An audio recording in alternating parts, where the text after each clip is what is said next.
so many like things like that. Like back then I tried to like figure myself out. This balloon is like following me. The balloon wants to get to know how I feel. I don't want this balloon here. Go away, balloon. It's not my birthday anymore.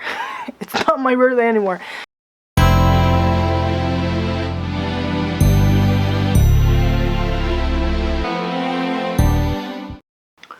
Hello all, welcome to another video.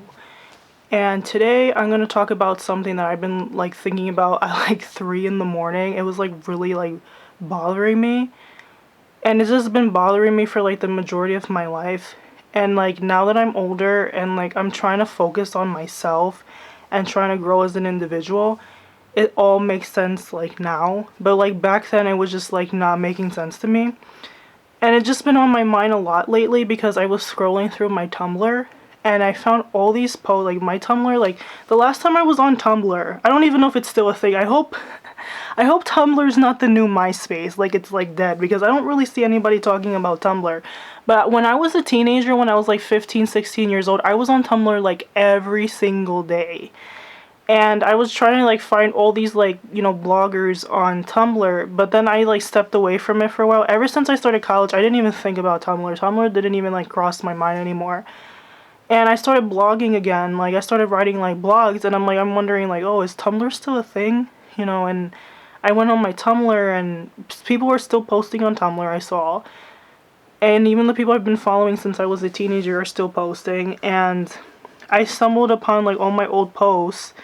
And I found all these like pictures of my posts from the past about like there were very like dark negative things about like, oh, if I was really a priority in your life, you would make me a priority. They're not like, they're people, it's best to walk alone than be in a room full of fake people.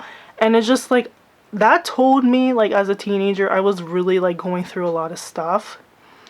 And like as an adult, I'm gonna say like those feelings haven't been completely like wiped away. Like they're just like, they're scars. Like I acknowledge those scars. They don't hurt as much, but like sometimes when you like overthink it and you really go back in time, it hurts. Because like it got to the point, because I have problems with my sleep now because I pulled a lot of all-nighters in college. And now that I'm not a student anymore, it's just like, oh, I don't have to stay up until 5 in the morning anymore and then go to class at 10. You know, like I pulled a lot of all-nighters when I was in school, and now like, you know, I graduated in May last year and it's like February right now.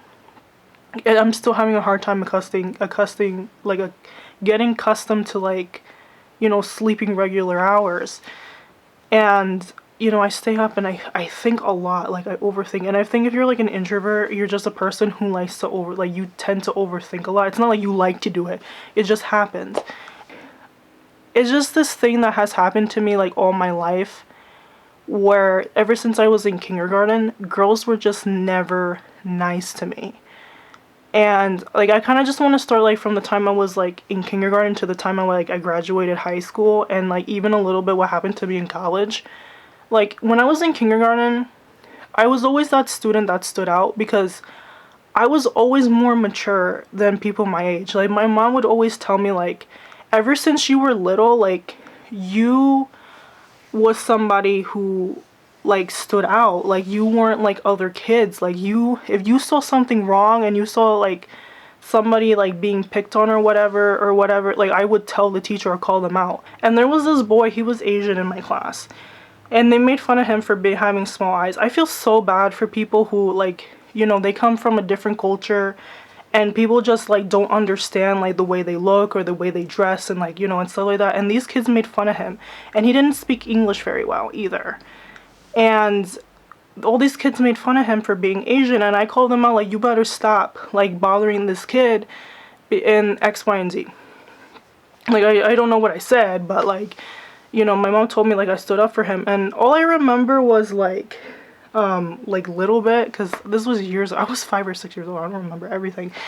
Like whenever his family had a restaurant down the street from where I live, and we would come and visit, and his parents really liked me because I stood up for this boy, because this boy was really quiet, he didn't speak very much English, and they made fun of him, you know, like, and he would breathe through his mouth, because I don't know if he had a nasal congestion or whatever, but they made fun of him for that. And they made fun of him for his like nasal congestion. They made fun of him for his eye ship and for being quiet and not knowing English, which I thought was really messed up. So I always had that personality that stood out. But like the thing is just that when you have like a quality about you that really stands out, some people find it like intimidating, or they don't like it, and they try to do whatever they can in their power to tear you apart and tear you down. So like when I got older and I was in school more, like some other kids were giving me a hard time. And what ended up happening, my self-esteem like plummeted. Because as a child I was kind of overweight, and I moved schools a lot when I was a kid. I went to like maybe like 5 schools in elementary school. Like I moved a lot, and it was really hard for me to make friends because I wasn't really that talkative, and you know, I was always to myself, and like it was just always girls who gave me a hard time. Like I got along fine with the guys, but like with girls, like they just didn't like me. Like I remember when I was in kindergarten, I would not sit with my kindergarten class. I literally sat with 5th graders. I just didn't want to sit with the kids in my class, and I literally got up and I sat with 5th grade kids. Like I always wanted to befriend people who were older than me and kind of like had the same mindset as I do, and like you know, they're more mature. And you know, some people would say like, oh, I don't know why you go sit in the other table. Like I just remember that, like, who do you think you are, like sitting on their table, why you don't sit with us, and all that stuff. And you know, I got older, and it's like what I said, because we moved a lot and stuff, and people were giving me a hard time for being like, you know, quiet to myself, because it's really hard to keep a group of friends because you always move to other schools. And there was just a lot of things going on in my personal life too. And not only that, like kids in school were giving me a hard time, but my own mother was giving me a hard time. Like my mom, like she, like growing up, she was just a type of person who never dealt with her own insecurities. And like she has a very low self-esteem, and like I'm her only daughter and I'm the oldest, and she would like put me in these positions where she made me feel like this tiny. So it just didn't help that she was being like verbally abusive to me and physically abusive to me growing up. And there were kids in school giving me a hard time. And you know, when I was a little kid, I had this journal, like I would write like very dark things in, and I found that journal when I was like probably like 13 or 14. I carried it around with me, and I'm surprised I still had that journal, because we moved so many times. And I finally just decided to throw it away, because I'm thinking, you know, that's not a part of my life anymore. I threw that away when I was a teenager. And I'm thinking like, you know, because I would write in that journal like I would say like really nasty things about myself, like I'm worthless, I'm nothing, nobody likes me, I'm weird, you know, all that stuff. And I like carry that with me from my childhood until today, because I've been a person who like I have really bad acne. And like in my videos, like it's always been an insecurity of mine having bad acne, because like I've always been like called out about it, about my skin. Till this day I'm called out about my skin. But like really what it is with my skin is just I have a hormonal imbalance, and it's like kind of hereditary, because both sides of my family like were known to have bad skin. And like since it's such a big insecurity of mine, that's why I try with the makeup. I'm not great, but I put makeup on to hide like my makeup, because you know, you have scars, and like you have scars like people have like placed on you, and sometimes that pain doesn't go away. And I don't feel like if there's some things that just make you feel like uncomfortable. Like my skin just been always a big insecurity of mine, and that's why I wear a lot of makeup to hide it. So, you know, sometimes you have to be really careful how you talk to people, because it really does affect them for the rest of their life. And you know, these 2 girls, I thought they were my friends, and then at like 15 I found out like one girl said something like really bad about me behind my back, and then the other girl like agreed with it, and then like from there, that was like the final straw. I had it with that, and I was just thinking to myself like, why does this consistently happen to me? Even like it followed me into college too, like this exclusion, being talked about behind my back. And I did not handle things like that well. And I noticed that like in my adulthood, like I would flip out on people. I'm just like, oh, you invited me to do something and you didn't even like pay attention to me the whole time. And that made me feel like, that made me feel like crap. And it makes me feel like I shouldn't even be friends with you. Like, sometimes I would get like so angry and so hurt that I would be like, you know what, we can't be friends anymore because, you did this and that to me. Like, you didn't make me feel like I was part of the groove, or you didn't make me feel like, because this has just been something that has happened to me all my life, and I feel like it's something that I never like confronted with myself. I never talked to myself about it. Like, why is my past repeating itself so many times? And really what it is just like, it has a lot to do with the individual. It does not always have to do with you, because like I always would blame myself for it. Like, oh, like what did I do now to make somebody like not talk to me anymore? What did I do to somebody to make them hate me, or like act like that about, like talk bad about me like that? And I would constantly just blame myself. But really what it is, like sometimes it is my fault. Like, I'm not gonna lie, I'm not gonna say no. Like, there's probably some things I've done that I didn't even know, and nobody ever confronted me about, like, hey, you do this and you need to fix it. Like, I don't think anybody has confronted me about that. I know one of the things, like, I feel like people stopped being my friend for sure is the stuff that I was dealing with my mom, because the stuff like my mom has been doing to me really affected me as a child, and it made me really angry and made me really bitter, and like it would make me change my mood a lot. And I feel like people just couldn't handle it, and that's what made them like get turned off by my personality. They're just like, okay, we don't want to deal with her because she's having like, a breakdown, because people have their own problems and they have their own issues. And it doesn't help when somebody adds more weight on their problems. And I felt like I was inconsiderate when it comes to other people, because I didn't think about them. I felt like in that sense I was being selfish, because like, yeah, I was dealing with things, but I never asked anybody, hey, are you going through anything that I could help you with something? And sometimes it's just like difficult for some people to like really like look in the mirror and say like, hey, I'm also at fault for some things in my life and I need to fix things.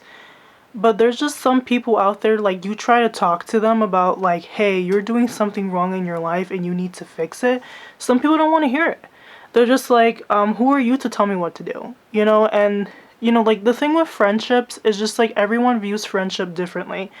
And I'm just talking about myself and my own experience and, like, based on, like, my own personality, like, why I feel like I don't have too many friends and I'm not I was never really popular. Like, one thing I did mention earlier, that I've always been very mature for my age because I'm 23. I don't drink. I don't party. I don't smoke. I don't do any of those things. I never tried drugs. Like, I'm telling you, like, haven't done any of those things. And I feel like when you're a person nowadays who doesn't do things like that, like, you don't experiment, because this is the age, like, because in the 20s, like, I feel like late teens, early 20s, this is the time where kids really start experimenting with stuff, because just to get it out of their system. And I don't find joy or happiness through those things, and I feel like, in a sense, like, people know that they're doing that wrong. Like, they know, like, yeah, this is not good for me, but I want to try it anyway. And if I was a person to tell them, hey, I don't think you're making a good decision, they don't want to hear what I have to say, because I'm not here to babysit them. I'm not their mother. I'm not their parent. I'm not, like, anyone significant to tell them what to do. Because, you would think someone in their 20s would know the difference between right and wrong, because it's like, you get tried as if you get in trouble, like, you get in trouble by the police, you get tried as an adult. You don't get, like, you don't go to juvie. Like, at 23, I don't think, like, if I were in possession of drugs, I don't think I'm going to be, like, charged as, like, a 16-year-old. I'm going to be charged as a grown adult.